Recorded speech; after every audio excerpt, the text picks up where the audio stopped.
লাঠিপেটা করা হয়েছে আমাদের অনেক শিক্ষক আসলে আমরা আসলে সত্যি কথা বলে এরিয়া করতে পারতেছি না। আমি হাসপাতালে রেখে আসছি ভাই, আমাদেরকে এখানে ফেলে দিছিল, আমরা এখানে শুয়েছিলাম,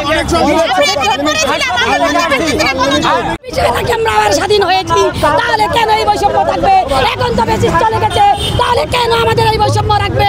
আমরা অষ্টম শ্রেণী পিয়ন পাস করে পিয়ন 13ম গ্রেড বেতন পাচ্ছে, আর আমরা শিক্ষকরা মাস্টার্স করে স্নাতক পাস করে কেন আমরা পিয়নের 13ম গ্রেডে আমরা বেতন পাবো? একই টিচার আমাদের এখনো হাসপাতালে গেছে এবং অন্তত 10 থেকে 15 জনকে শাহবাগ তারা ধরে নিয়ে গেছে। তার মধ্যে মাহবুবুর রহমান এবং আমাদের সমন্বয়ক মাহবুবুর রহমান এবং খায়রুন্নাহ লিপি আপাও এখানে উপস্থিত আছেন। শিক্ষক যদি জাতি গড়ার কারিগর হয় তাহলে সেটা কাগজে কেন হবে?